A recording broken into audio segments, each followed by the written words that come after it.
My name is Nicholas Dames. I'm the Theodore Kahn Professor of Humanities here at Columbia.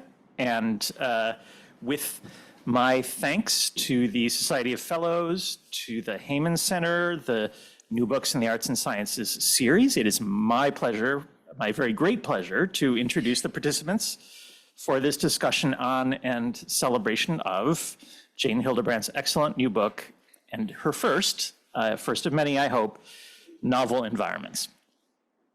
Now, while I'm only the moderator here today, before I introduce the panel, I did want to myself say just congratulations to Jayne for this. I mean, selfishly, it's an enormous pleasure to be here and to recognize the kind of wonderful final form of a work that I'll say I've seen take shape over several years.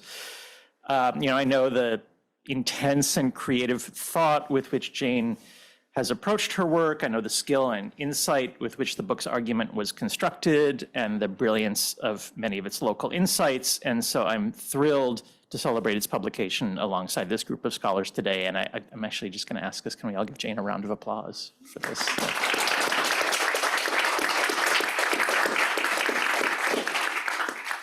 So first, let me introduce the participants here. First, Jayne Hildebrand is the author of the book we're here to celebrate and discuss today, Novel Environments, Science Description and Victorian Fiction. She's assistant professor of English at Barnard College, where her research and teaching focus on Victorian literature and science, the environmental humanities, and more recently, literature and religion in the 19th century. She's also the author of essays published in, among others, ELH, 19th Century Literature, SEL, Victorian Literature and Culture, and I will note as well with some small pride public books. William Sharp is professor of English at Barnard, where he teaches Victorian and modern literature. He's been a Guggenheim, NEH, and Fulbright Fellow, and he is the co-editor of the Victorian section of the Longman Anthology of British Literature. His books include New York Nocturne, The City After Dark in Literature, Painting and Photography, Grasping Shadows, The Dark Side in Literature and the Visual Arts, and Visions of the Modern City, Essays in History, Art, and Literature, a book which originated here at the Heyman Center. A lot has happened at this table, yeah. His latest book is The Art of Walking, A History in 100 Images, published this year. And then Eleanor Johnson, an associate professor of English and comparative literature at Columbia and a specialist in, and I think I should take a deep breath, medieval English prose, poetry and drama, medieval poetics and literary philosophy, law and literature in the Middle Ages, vernacular theology, and the history of horror. She's written 3 books, the most recent of which, Waste and the Wasters, Poetry and Ecosystemic Thought in Medieval England, came out just last fall from the University of Chicago Press and was celebrated in this very venue in December, right? She's also the author of 2 collections of poetry and my colleague at Public Books, where she's editor of the poetry section. And then our out-of-town guest, Nathan Hensley, is an associate professor of English at Georgetown University and a scholar of 19th century British literature, environmental humanities, critical theory, and the novel. He's the author of Forms of Empire, The Poetics of Victorian Sovereignty, and co-editor with Philip Steer of Ecological Form, System, and Aesthetics in the Age of Empire. His writing has also appeared in several other venues, including Victorian Studies, Novel, and the LARB. His new book is Action Without Hope, Victorian Literature After Climate Collapse, forthcoming from Chicago in 2025. So with that said, I'm going to let Jayne start us off with some thoughts. We will, myself not included, but the rest of our speakers will give her a response. Jayne will be able to respond to them in turn, and then we'll open it up for some questions. So Jayne. Thank you so much. And thank you so much to everyone for coming. Thank you to the Heyman Center and the Columbia English Department for organizing this. And an especially huge thank you to Nick, Bill, Eleanor, and Nathan for joining me. I'm really grateful to all of you for generously making time to read and think about my book. So this project started from something very basic that I noticed while reading George Eliot's amazing 1872 novel Middlemarch, which is that there is a whole lot of weather description in Eliot's novel.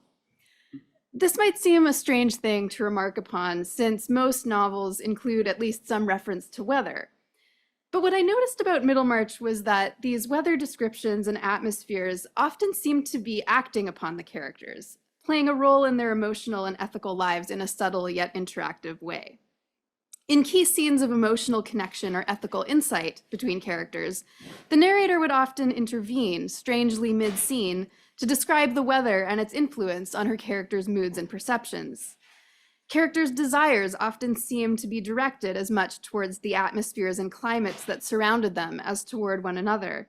And in knitting together the multiple intersecting plots of the novel, Eliot frequently relied on descriptions of weather to coordinate these various plots, to intimate how all of the novel's multiple lives were unfolding in a shared world. All of this made me think that weather description had to be doing something much more complex than just acting as a kind of background scenery. At the same time that I was puzzling over weather in Middlemarch, I'd been reading a lot of Eliot's other fiction and essays, and I noticed that she is especially obsessed with the word medium, which shows up frequently in her writings. I was familiar with the word medium as a technological concept, but Eliot seemed to be using it in a more biological sense. She often writes of her characters relating to their natural surroundings or to their social community as a kind of liquid or nutritive medium that variously stifles or supports them. This got me reading around in 19th century scientific writing, and I discovered that the word medium was essentially an early term for what we now call a biological environment. This in turn led me to a larger discovery, that the very concept of an environment was a Victorian invention. It was thanks to the Victorians that we have the idea that all of the multifarious stuff that makes up the physical world around us coheres into a singular abstraction or entity, which then shapes and interacts with organisms in specific ways.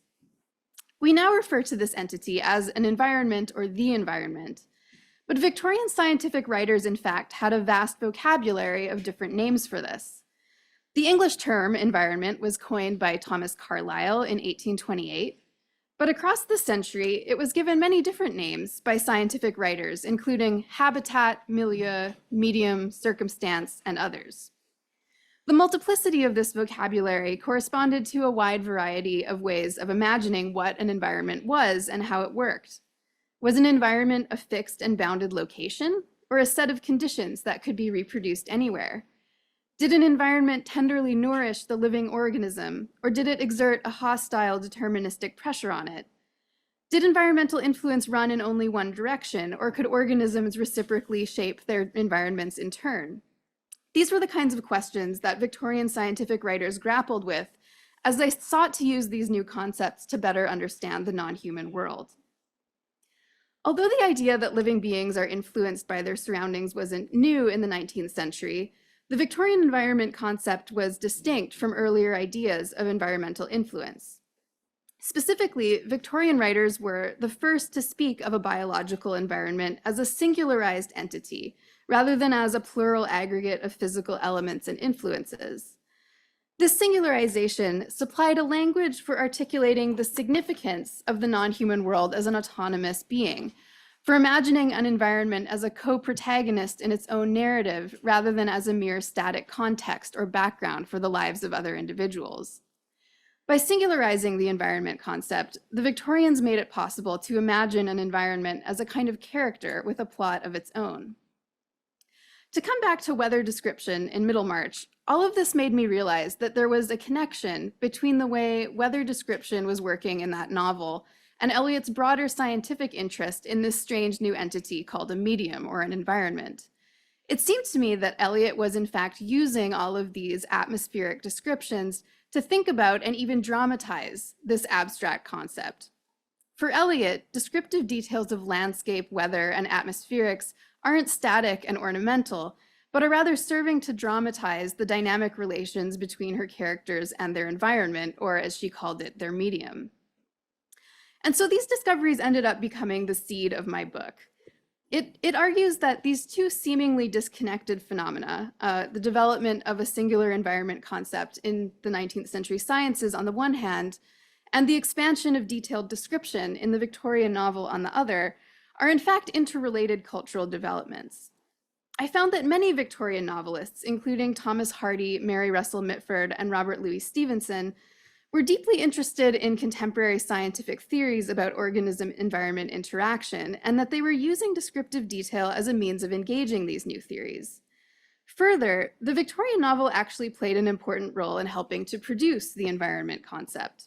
If scientific writers were abstractly theorizing how organism-environment interaction worked, it was novelists, through their vivid world-making descriptions, who transformed this abstract idea into something accessible to everyday perception and experience. One goal of this book is to change how we think about description in the 19th century novel, and also to explain why there is so much description in the Victorian novel in the first place. The Victorian novel is famously overstuffed with description.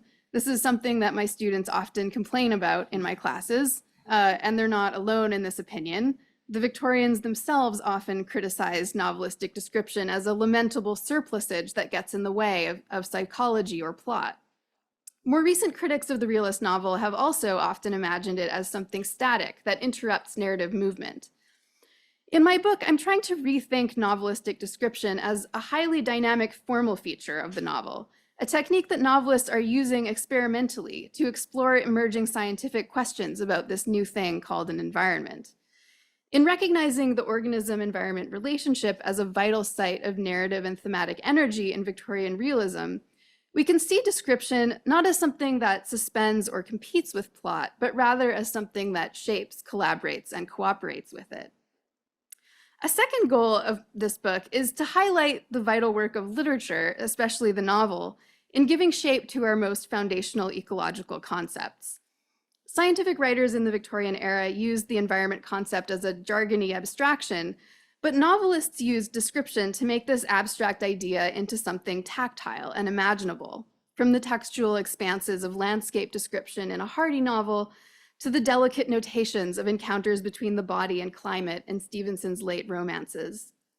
In fact, many Victorian novelists and readers even imagined the novel form itself as an environment, as an immersive virtual world that enabled the reader to experience what it's like to be shaped on a profound and intimate level by the physical world around you. By centering the novel's role in this story, I hope to show that we owe some of our most important ecological ideas to literature as much as to the sciences. Thank you.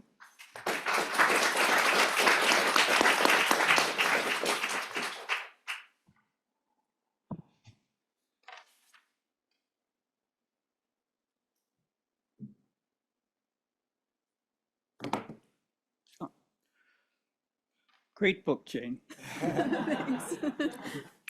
I really enjoyed reading it. And one of the things about a great book, a good book, a book that comes to you with new ideas, is that it shows you new things about the things you thought you knew about, as well as takes you in other places. I flipped to the index and looked for all the things I thought I knew about Victorian science. I was looking for Ruskin's essay on the storm cloud of the 19th century. I was looking for Huxley on ethics and evolution. I was looking for a little Wordsworthian something or other and some Tennysonian something or other, and they're not in there. You can't find them at all. So, and I thought that particularly if you're going to talk about the relationship of a single organism to a larger structure, you would talk about the two narrations in Bleak House. You would talk about Esther and her past tense autobiographical narrative, crisscrossing with the diachronic, or I should say synchronic explanation by a present tense narrator, possibly omniscient, possibly not, who seems to know all about how it rains and fogs and how the disease spreads all over London. But that's not in there. What is in there, that's the obvious stuff. What's in there is all the stuff that was there in front of us, but we didn't see it, or I didn't see it until Jayne showed it to me, which that is there in every single word of description in these wonderful novels that we all like to read and reread. So it's a fascinating pleasure to work through this book and to also learn more about people like White and Spencer and all the people one ought to know more about in the background of Victorian literature that one meant to read in graduate school, then meant to read as an assistant professor, and now mean to read in retirement. But in any case, I just want to say the Eliot stuff is fascinating. I'm interested in walking, as many of you know, and how Casaubon and Lydgate interact is through a walk. We see wonderful walk descriptions in your treatment with Mitford, and then also in Hardy, people walk around as if they're specters, almost like they're in the first section of The Wasteland. And each in his prison thinking of the key, the phrase from Eliot's The Wasteland makes me think that that actually applies to the Woodlanders, now that I've read what you have to say.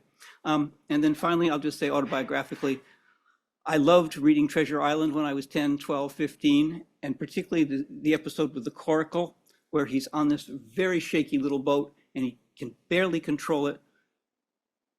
I still feel that way when I read that book. I'm still so excited by the difficulty of it. And since then, I've become a sailor and realized what it's like to deal with a rubber dinghy in the surf. And so consequently, it has immediacy to me as it does for Jim. And I'm very happy that you separated him and recuperated him from the pirates and the imperialists and gave him a little space of his own. So I'm delighted by the book. Now I want to ask you a few questions. I'm going to judge the book by its cover and think that maybe what you're going to do is send us a message here. The cover is an 1842 cyanotype. It was produced, 1843 rather, produced by Anna Atkins, who produced the first book that was ever photographically illustrated.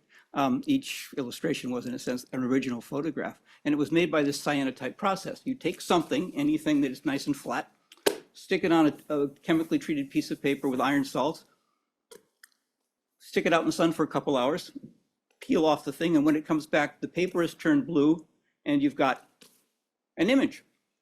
And it's a way of preserving your specimens.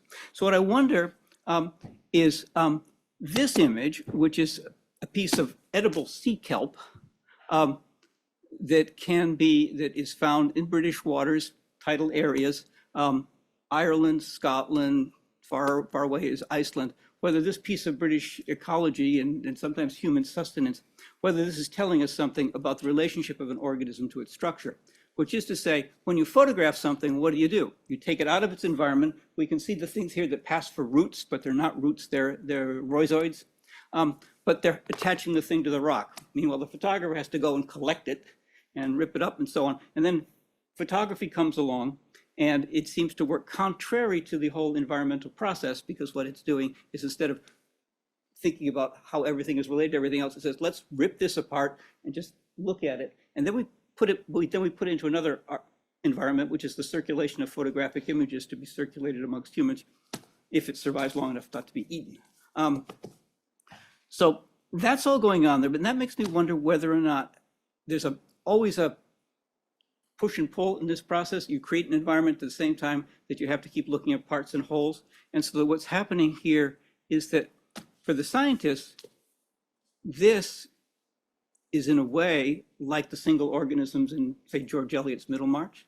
So I'm wondering, does this particular piece of algae constitute a character? Is this analogous to Dorothea Brooke? Is this a portrait of Mr. Casaubon that you have put on the cover of your book? So that's my question number one. My question number two has to do with a larger speculation, which is, I wonder whether or not the Victorians are not constructing, as they create this all-encompassing environment, whether they're not compensating for the fact that they're losing an omniscient deity at the same time. And what the gradual construction of something that encompasses all of us and that we must relate to is not some way or rather a version of an all-seeing and all-knowing God, who now, instead of, we do no longer adapt to God, now we have to adapt to the environment. But either way, adaptation is there, whether it's obeying the 10 Commandments and being good according to evangelical strictures, or whether or not it's got something to do with working with all the difficult variables of modern environments. So I think maybe that's going on here too. And I'm wondering, you don't address it explicitly, and yet it's implicit, and it just gave me a big whoa when I thought of it. So I think maybe that you're trying to show us something there too.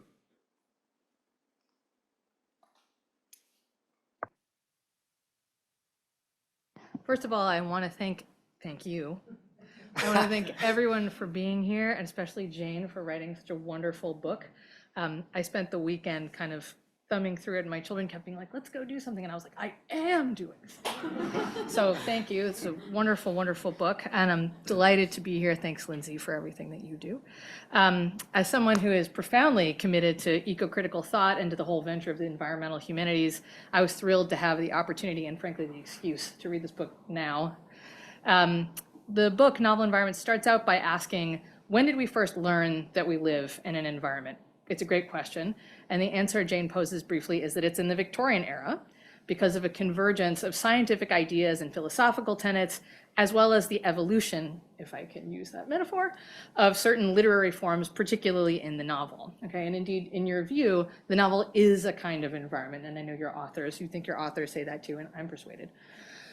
Jayne talks carefully in the book through the different interrelated terms that Victorian people use, Victorian novelists use to mean what we mean when we say environment. They use words like medium, habitat, milieu, surroundings, circumstances. Novel environments is thus kind of less a keyword study and more a semantic field study, which is of course appropriate in a kind of metacritical way to the thing that it is studying. There are many, many, many things that I could focus on about Jayne's book, but I think the thing I want to zero in on is the way she approaches the novel as a form. I am personally, in general, not a fan of novels. I'm not a novel person. It is not my genre. I do not read novels for pleasure, ever, okay? So there's a part of this project that I know. It's kind of a heavy lift for me. What I don't like about novels is that I experience them as kind of relentlessly implotted. I find the plot like difficult and ponderous, and it makes me feel pressed and put upon and stressed out. And what I love about your book, Jayne, and about the work that you're doing in the book is that you're examining the thick, dense, extended description in Victorian novels, right? Description being a kind of nested literary form within the novelistic form that's often, as you said, dismissed as being superfluous to the plot, unconnected to kind of the motion and advancement of the story itself. See, I'm a descriptions person. This is what I always want. And Jayne's book shows, I think, utterly persuasively that thick novelistic descriptions of environments, rather than being extraneous or somehow merely ornamental, use the same term yourself, to the broader conceptual workings of the novel, are actually central to those novels' literary and philosophical investments. Victorian novels are using these thick environmental descriptions to create full, immersive sensory experiences for readers so that readers can feel swept away into other worlds. But more than that, I think as Jayne shows, these thick descriptions manifest how different novelists engaged with different contemporaneous theories of environmental entanglement and interimplication using what is essentially like a lyrical mode, right? So in reading the novels these way, with a focus on a literary device that creates not plot propulsion, but something more like aesthetic meditation, Jayne is, to my mind, reading novels as vessels for poetry, which I'm very comfortable with. She's reading these descriptive environmental passages, in effect, as inset poems, right? They're catching not Wordsworthian spots of time, but something more like Darwinian or maybe Lamarckian spots of space, right? Where you dwell there, spots of space that exist to connect together the people in the novels with their surroundings, their circumstances, their ecosystems, and with us as readers. In these Victorian novels, these spots of space are then exported to us as a readership using the sensory tools of highly poetic, descriptive language. We're made by these passages to feel like active participants in the particular idiosyncratic ecosystems of the novels by how they use descriptive language as a kind of place to luxuriate in, a place that kind of dilates upon itself and refuses to allow us the satisfaction of forward momentum in the plot. We're made through these passages to get stuck, and I'm going to come back to this term because you resisted it in your opening comments in a way that I find really interesting, but I think we're made to get stuck in these novelistic environments by this kind of wonderful, slow, tacky miasma of lyrical description. So I was utterly persuaded and impressed by the way you use form to get into the history of ideas and even the history of science, to show how novels kind of catch up a reader feelably in these complex emergent ideas from the Victorian era about what we now sort of comfortably and like somewhat unreflectively call environments. But honestly, again, what speaks to me most about this analysis is its formalism, right? The way it engages with the slowness, the stickiness, the ambient sensuality of novelistic discourse in these weird little rebarbative description passages. I like how the book refuses to bow to plot or character or dialogue, these sort of drivers of novelistic discourse, as the obvious anchor for engaging interpretively with them. I like that engagement because to me it feels like a salve against the sort of lurching along, not just of novels, but also, frankly, of contemporary media, right? We're living in a moment, this like sort of social media moment where we live from like tweet to tweet and soundbite to soundbite. And it's all about the next thing that's going to come onto our radar. It's all about evanescence and brevity. And Jayne's book, in addition to being incisive about how novelists understood and kind of operationalized scientific discourse on the imbrication of people in the natural world, is also a wonderful reminder to us as contemporary readers to slow down and to make ourselves dwell in suspended imaginative animation within literary realms. We don't need to be like constantly clicking through things. We can just hang out in a thick description. And I think that that is very good. It's a reminder not to look for the next incoming stimulus all the time, but to allow ourselves as readers of the modern world, as well as of the Victorian novel, to treat reality, in fact, lyrically, as something that gives us spots of space to dwell in too, places to get comfortable without irritably reaching after plot and storyline or the next bit of clickbait. I love that about this book. I love that it's a reading of novelistic discourse as being about remaining present in space, right? Not just in time, but like actually in a place. It's a reading that holds space for lyric reading in novelistic discourse. In fact, maybe it's fair to say that if, as Jayne argues, novels are environments, maybe it's fair to say that these lyric spots of space are kind of like the buried rhizomatic networks that hold the environment of the novel together, binding the soil and giving bigger and maybe more charismatic organisms like plot and character something to stand on. And I have to say, William, I was delighted that you pointed out the cover, because I was like, see, yes, that's definitely part of what's going on. So I'll end with two brief questions. One, Jayne, I'd love you to talk a little bit more about this stuckness, because I'm into this stuckness. And you seem to want to say we're not stuck, but there's something dynamic in the description. Can you have it both ways? I hope you're going to say yes, but I'm open to whatever. And then the other thing, which is a variant on what William was sort of prompting us to think about together, is do you think that in these text set of theorizing of the environment, that there's kind of a deprivileging of the human perspective, and this sort of related to the decentering of God, right? Is it like, could you talk about the status of the human position in the environment a little more? And I'll stop there.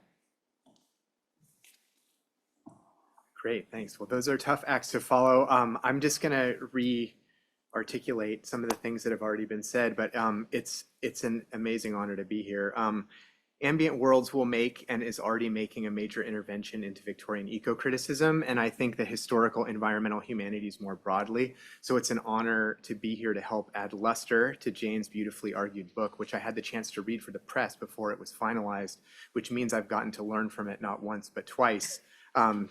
And several more times on the train coming up here. As I looked over my report from that first encounter, I was taken back to the feeling of having first experienced, in a slow motion way, the gathering force of an intervention that builds on and redirects the long history of Victorianist scholarship about literature and science, while opening up narrative theory to the domain of thinking, historical ecological thought, to which it has proven oddly resistant, despite key contributions from studies like Gillian Beer's Darwin's Plots all the way back in the 1980s. So the work of Ambient Worlds is to show how literary thinking redeployed and therefore modified a dynamic conceptual repertoire from the biological and social sciences, as we've heard, habitat, milieu, medium, circumstance, and of course environment, were some of the names used to imagine a confusing new scenario of situatedness and reciprocity, where life develops relationally in a place, rather than in the abstract isolation that liberal political theory, at least, had long imagined it to transpire. A state of nature is what this artificially evacuated theater of activity had been ironically called. Setting or background is how novels used to think about it.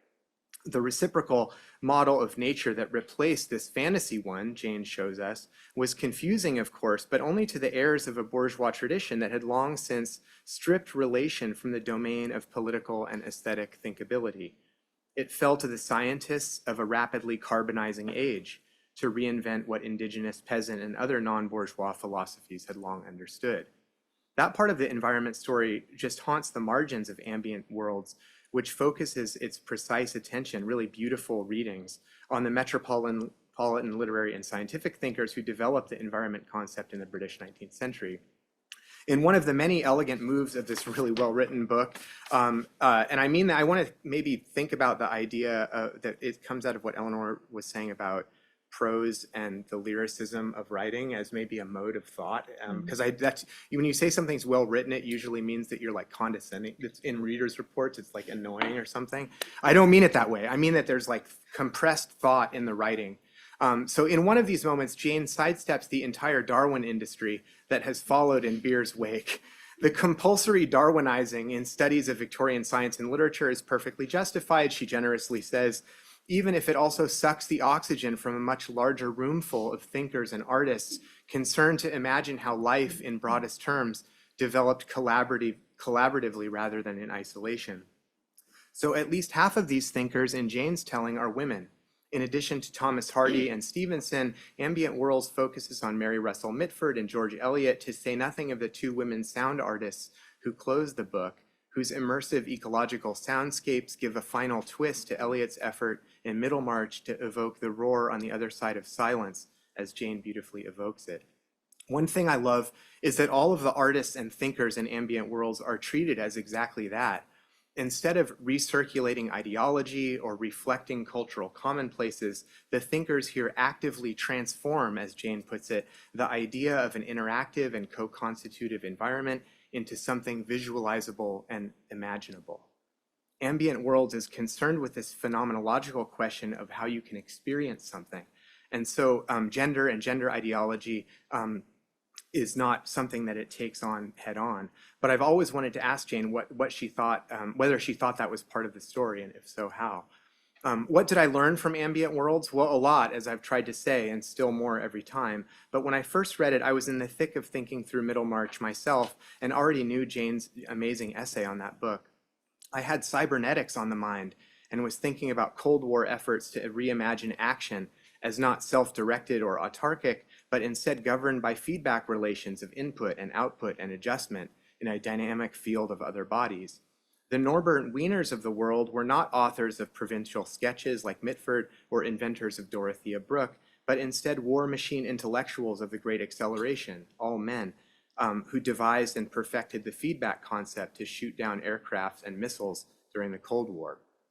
The Gaia concept, beloved of 60s and 70s environmentalists, but also Bruno Latour, emerges from these models of equilibrating relational feedback. So I was really into this idea that Jayne, this project of Jayne's, to thicken out a Victorian history to this set of concepts and to show us what nuances emerge when the conceptual backstory of seemingly modern environmental ideologies is restored to visibility.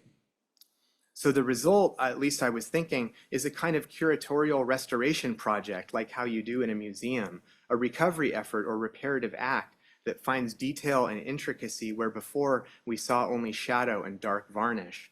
In the old painting, Darwin was at the center, with some few other figures arranged around him in hazy light. Some novelists and some scientists, each one influencing the other in one or another way. Usually Hardy would be there. A mention of Spencer would be included, but then dropped. Jayne's new painting has Hardy too, but is better and lighter. It gives a freshly textured account of environment's prehistory. It amps up the Spencer. It includes Lewis. And instead of a posed tableau of great men, it describes a dynamic field of intellectual interactions among major and minor figures, with literature put at the center. Its story of influence, then, is multifactorial rather than unidirectional. In place of Marxist determination or old-school models where literature translates science, we have what she calls a reciprocal story of the novel's relationship to scientific writing, where the interactive causal models that are at the heart of the book become also a model for its own method. I note further what Jayne does not, because she's very nice, which is that this approach runs counter to the romanticized flat ontologies of so-called new materialism, for example, because instead of dehistoricized melodramas of good vibrancy and bad isolation, we have situated 19th century languages devised in specific texts by specific thinkers whose social and political valences then or now are in no way guaranteed. For example, it's ironic, as Jayne observes, that these new environmental idioms would emerge alongside a rapacious imperial project based on enclosure and use that was predicated, it would seem, on the self-sovereign individual of liberal imperial myth. What picture of the 19th century would emerge, this book enables us to ask, were we to read Ambient Worlds alongside Andreas Malm's Fossil Capitalism, or Elizabeth Miller's Extraction Ecologies and the Literature of the Long Exhaustion, which covers the same period and even in The Mill on the Floss, some of the same texts. Jayne asks this herself in the margins, of course, with reference to Miller's book and others on that topic. But in meditating on this problem of bifocal analysis, I started thinking of the wrenched sounds of Jana Winderen's The Art of Listening Underwater, which Jayne movingly describes in the coda of the book. In the artwork, muted clicks and hisses of living sea creatures are overcoated by the roar of a ship's diesel motor. The sonic effect discloses the violent incursions of global capitalism into environment and translates the knowledge of this incursion into the domain of experience. The whole installation, Jayne writes, grinding at a volume that, quote, makes listeners' skeletons vibrate. Ambient Worlds helps us describe the disorientation that arises when environmental ideas cut against the material facts of extractive accumulation. But the question of how a fundamentally reparative treatment of Victorian ecological thought is to be positioned within the larger socio-historical dynamics of its period is one of the hovering questions or ironies even of Ambient Worlds, a kind of residue that lingers in the mind after the event of reading. This is not a book of ideology critique, and that's to its credit. And its elegance of argument comes at least in part from its poised reparative analysis of the conceptual work accomplished by the objects it redescribes. So Mitford's country sketches, for example, long condescended to by a male criticism focused on narrative vector and concepts of character and development, emerge here rechristened as focused investigations into the relation of interacting beings in their always limited milieus. The literary thinking on offer in Ambient Worlds is, as I told Oxford back in the day, marked by poise and clarity, analytical precision and conceptual reach. I still think all that, of course, but even more, because after reading the beautifully realized final version with its sharp readings and its gorgeous cyanotype of Anna Atkins on the cover, who's another woman artist, I note, whose function is usually to provide adornment to the history of science, but whose prevailing tone is very, very blue. Thanks a lot.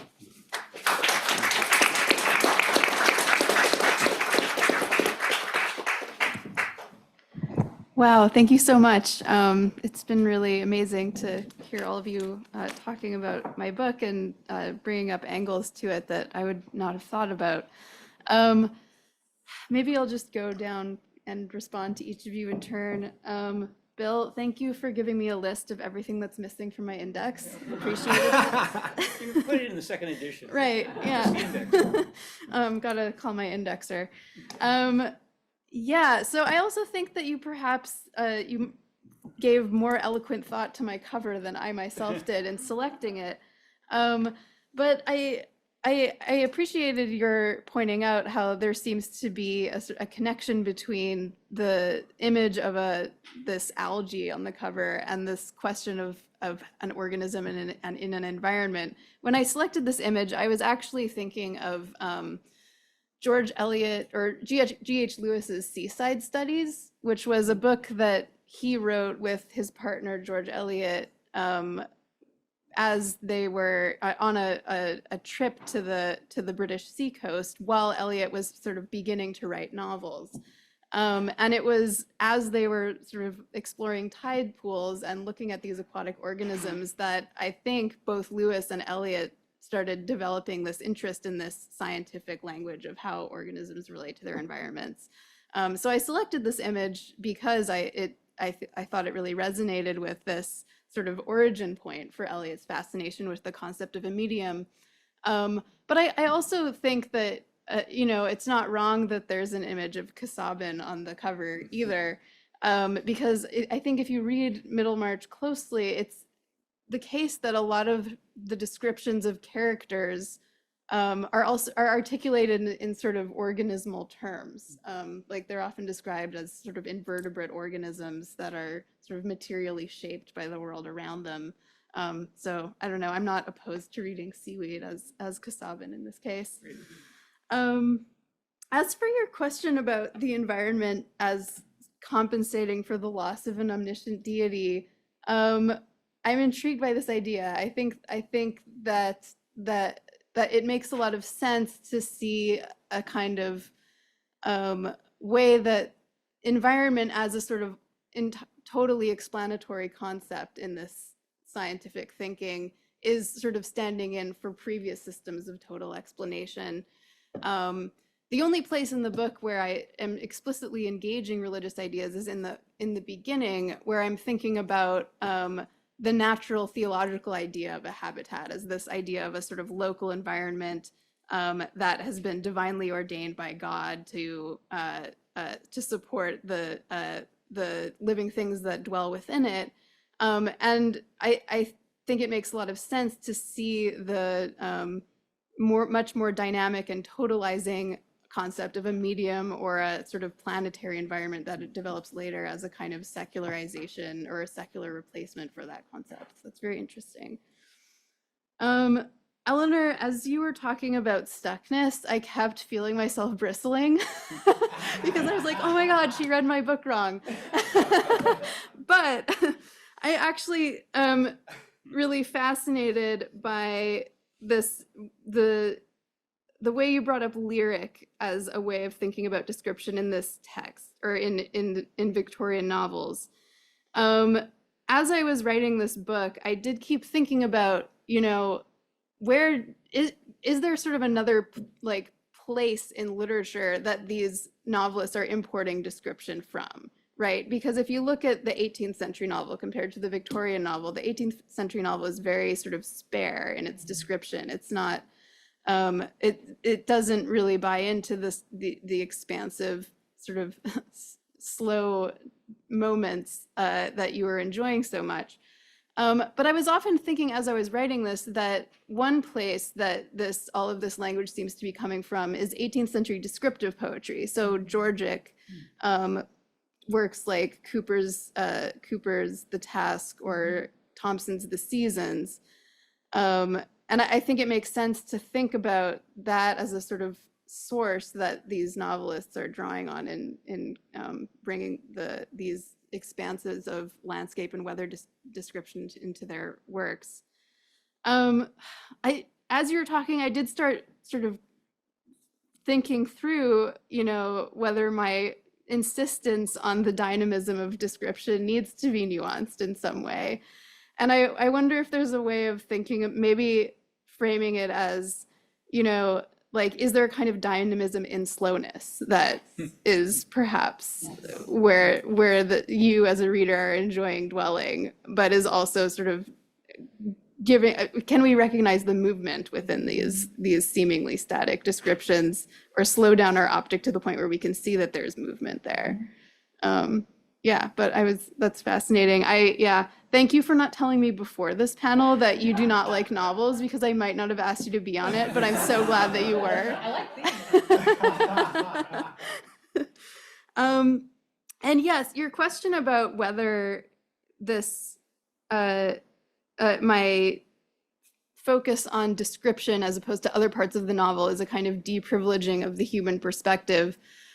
I think that's absolutely true. And if a major feature of novel theory that really rejects description or tries to sort of compartmentalize it as, pointless ornament, is that a lot of that novel theory is explicitly Marxist or explicitly invested in what novels should do is dramatize human historical agency, right? And so I think just shifting our focus to description is certainly a way of sort of pushing against that and thinking about how, you know, the human needs to be thought of it as deeply interactive and as deeply entangled with these material environments that are shaping it.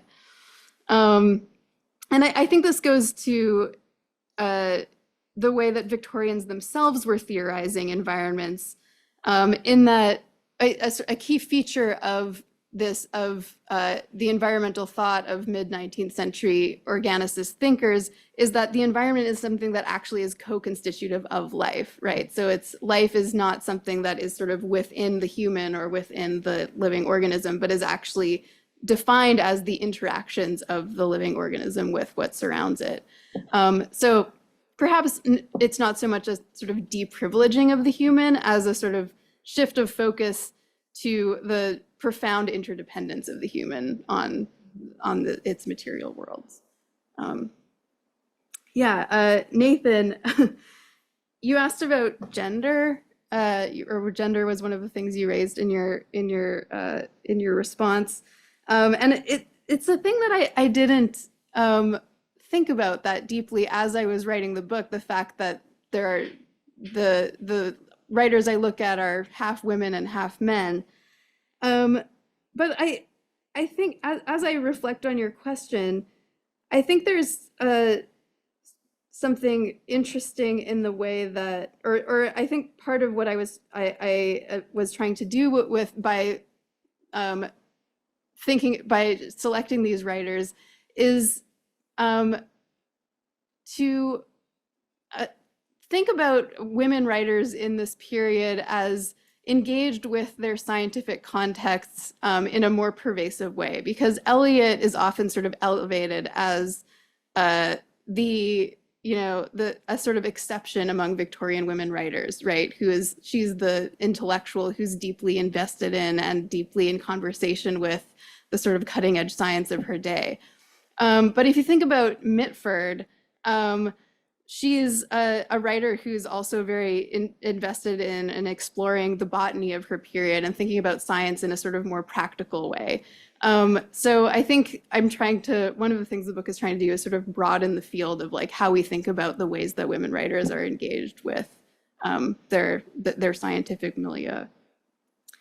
And then you also raised really usefully and importantly this problem of the deep irony of the fact that this seemingly in some ways progressive ecological language is emerging in this exact same period that sees the explosion of this rapacious and extractive Victorian empire. And this is an irony that I really wrestled with over the course of writing this book. And I think it's a real sort of problem within the history of ecological thought that the scientific basis for thinking about something called an environment is emerging at the same time and is in no way sort of making this a period with a legacy of sort of environmental stewardship, right? This is something that I think emerges in the final chapter of the novel on Stevenson, as he's sort of thinking about the colonial island as not just a sort of bounded environment, but also as a space where the effects of empire and of the invasive species that colonialists are bringing to islands are really opening up this small space to a kind of totalized interplanetary empire and a sort of totalized planetary environment. But yeah, I think that's absolutely a sort of major problem in Victorian eco-criticism and something that has really sort of framed my thought as I've been writing this book. Yeah, thank you. Before I throw it open for questions, any of the panelists want to have one last response to the response? I think slowness can be very dynamic. I think slowness can be very dynamic.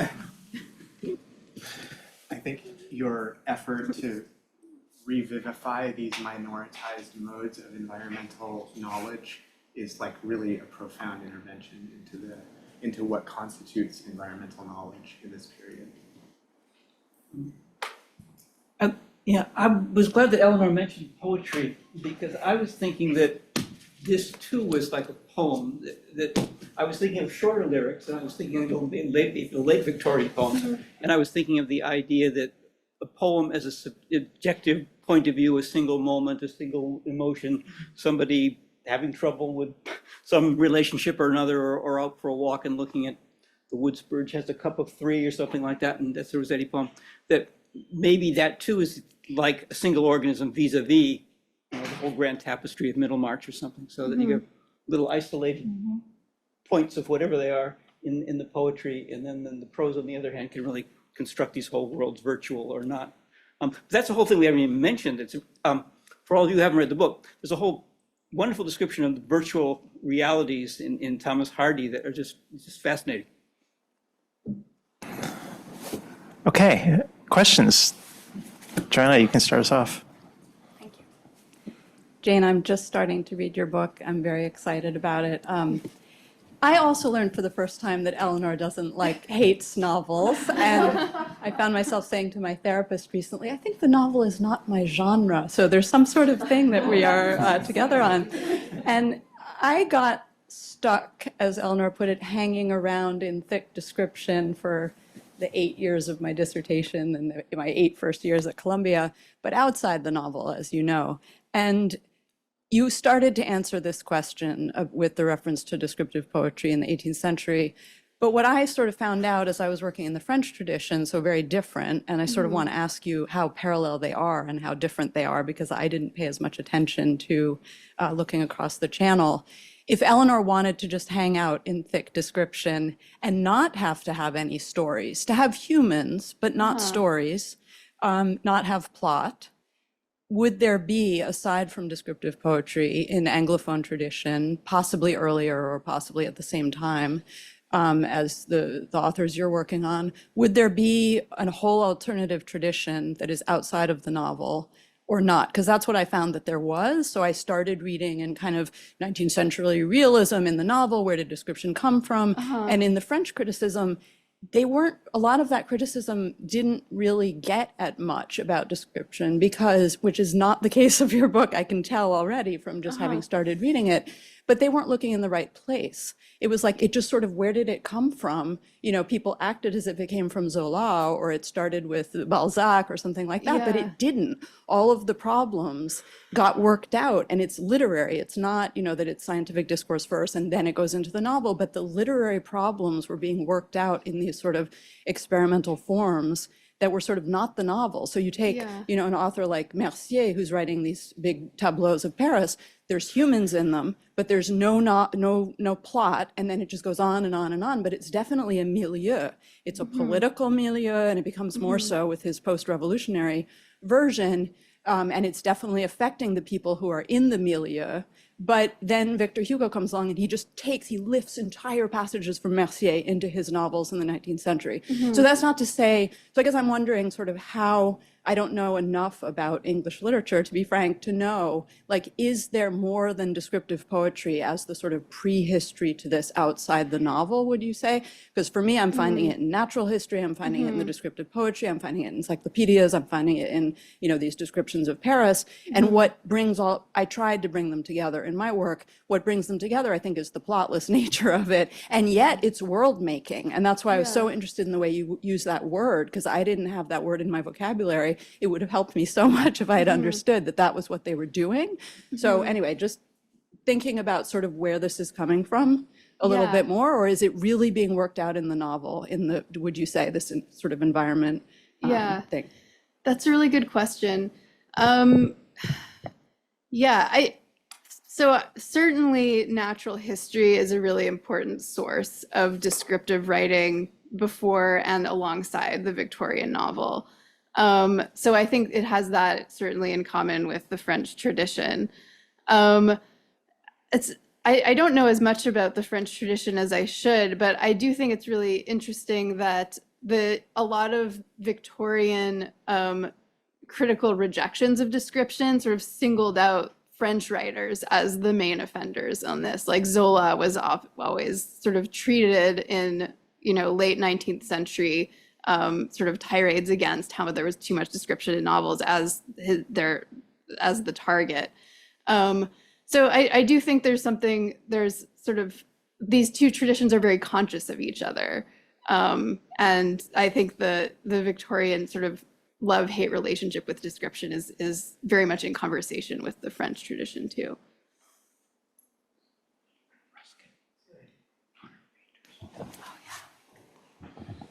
Hi, I'm really, really excited about your book. I'm definitely going to read it. I mean, maybe not this week, but, in March, for sure. So I have kind of two questions. So one of them is kind of about hermeneutics. So in a way, also a little bit of a prehistory, though not going back quite as far as Joanna.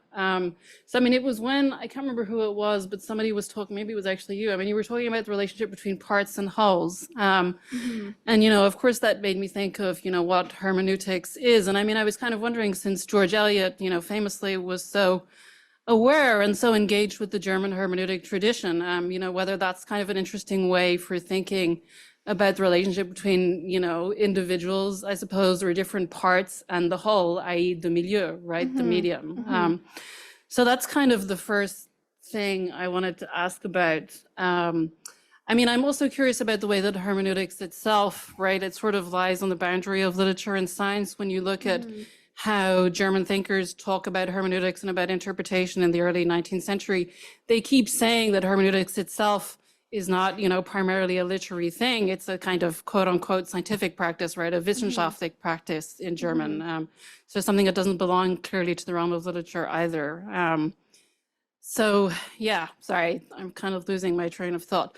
But so hermeneutics as well, right? It's thought of as being primarily textual. Now, of course, arguably, when you think again to its articulation in the early 19th century, it wasn't necessarily that.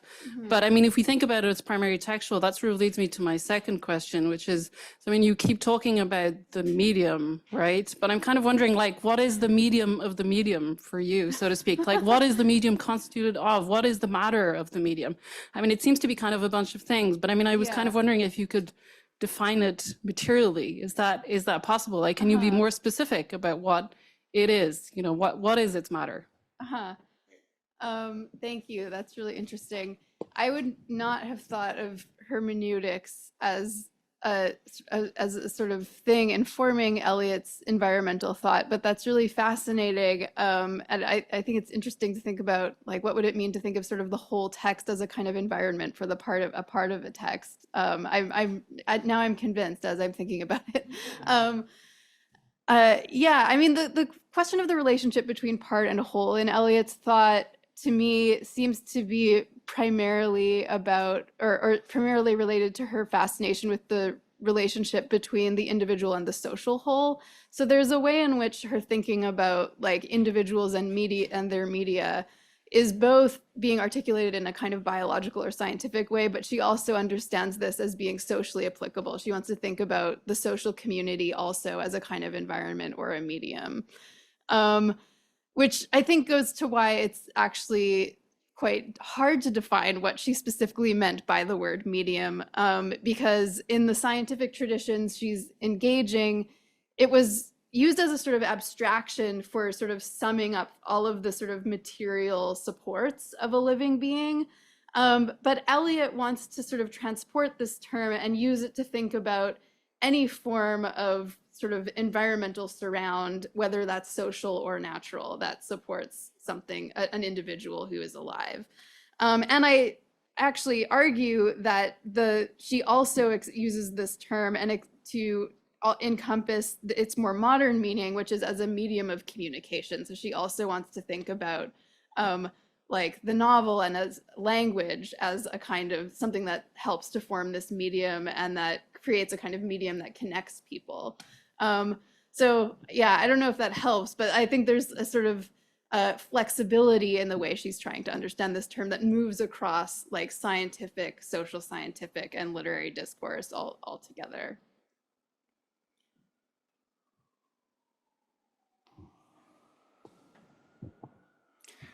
I have only English words to say. But you mentioned that you mentioned both that a single global understanding of the environment comes later, but also that the Victorians singularized the environment concept. How big is an environment for your writers? That's a great question. And the answer is that it changes for every writer. A major problem that I kept running into as I was writing this book was exactly the problem you pointed out, that the singular word environment can both be an environment and the environment, and these two things mean quite different things, right? Because an environment can be anything, any kind of local surrounding, and the environment is refers to basically the totality of the natural world on this planet. The arc of the book traces the movement from one to the other. So for someone like Gilbert White or Mary Russell Mitford, they're really thinking about something like a fixed habitat with boundaries. Whereas by the time you get to Robert Louis Stevenson, we're starting to see an emergent idea of the environment, although he didn't use that phrase, as a kind of planetary totality. So I think part of the story this book is telling is not just like, how did the word environment become singular, but also how did we get from the idea of a sort of like the world as we know it made up of a bunch of bounded or local environments to the idea of a kind of totalized planetary environment. And yeah, I think it happens towards the end of the 19th century. Is it worth emphasizing, Jane, the polemic thrust of that claim against someone like Timothy Mitchell and Carbon Democracy, who places it in the late 20th century? Yeah, thank you. Thank you for bringing out the polemicism of my book that I don't ever want to point to. Yeah, so the part of what this book is trying to do by insisting on that is sort of moving the moment at which this concept emerges up to an earlier historical moment. Most accounts of the emergence of the environment as an idea have identified it as a mid 20th century concept, but I think the Victorians are already imagining this in the 1890s.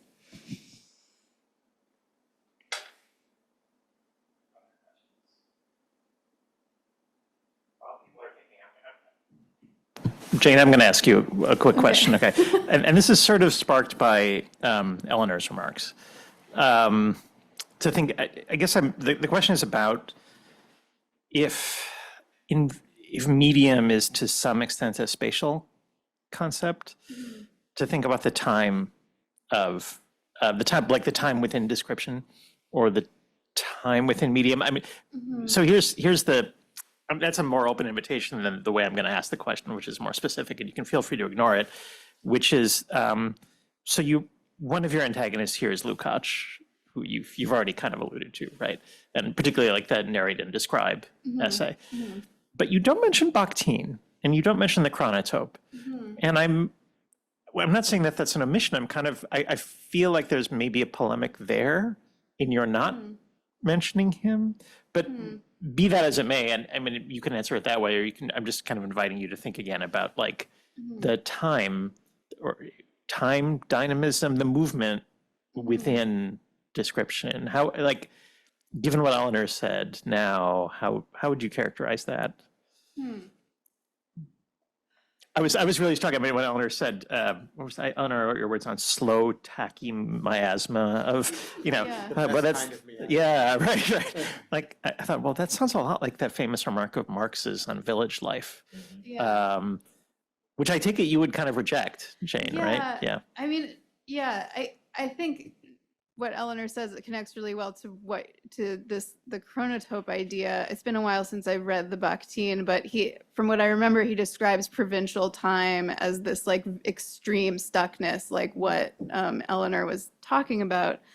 And I don't get super explicit about the fact that many of the texts that I discuss in this book are arguably a kind of provincial novel. But Yeah, I think what I want to push against the idea that these provincial sort of settings, but also times, are sort of these are relegated to this kind of both stuckness, and also I think along with that a kind of marginality within like the novel tradition. I think that there's a kind of intensely dynamic experimentalism going on in the way like the worlds of the provincial novel are being described. And I think I want to sort of push against the idea that the provincial novel is sort of inherently conservative or inherently stuck and slow in the way that I think Bakhtin wants to think about it. Yeah. Yeah. So although I'm from an entirely wrong period, I have a lifelong engagement with Mary Russell Mitford because we share an unhealthy passion for geraniums. I've outed myself. Reading Mary Russell Mitford on geraniums and other elements of her life as a gardener, she's constantly battling environment and nature. Right? She's trying to keep these things alive that are not supposed to live, and she's kind of, she keeps talking about actually sitting in her garden but under a roof, right? And then trying to keep geraniums alive, and also trying to keep somebody else from stealing them. You remember that part? And then she's maybe more eloquent in her fight against environment, as she describes in such detail her physical deterioration in her later years. Right? So is there, I mean, I quite see with Eliot a kind of acceptance and embrace of environmentalism, but or Gilbert White trying to grow melons, right? Is there also a battle going on? Fascinating. Yeah, I mean, I think for me, the most interesting source of sort of tension in Mary Russell Mitford's sketches is the way she doesn't actually sort of celebrate the local in the same way that Gilbert White does, so much as she's very obsessed with the problem of transplantation and sort of the uprooting and moving from one place to another. A lot of the plants that she's sort of worried about keeping alive are plants that she has they're either exotic plants that she's received from elsewhere, or plants that she's like transplanted from, the meadow back into her garden. And she also talks about herself as a sort of transplanted plant. She moves house, and this is sort of a source of her physical difficulty. So I think that in these moments of her writing, we can see her starting to think about a kind of a question about whether environments are in fact more dynamic and more mobile than natural theology's idea of the habitat would have us think. And I think she's sort of, over the course of her work, she's sort of moving away from that idea towards a more sort of troubled, a more troubled sense of environment as something that you need to adapt to, and that might actually be a very difficult process. Yeah. All right, well, then join me in thanking Jayne and our panelists.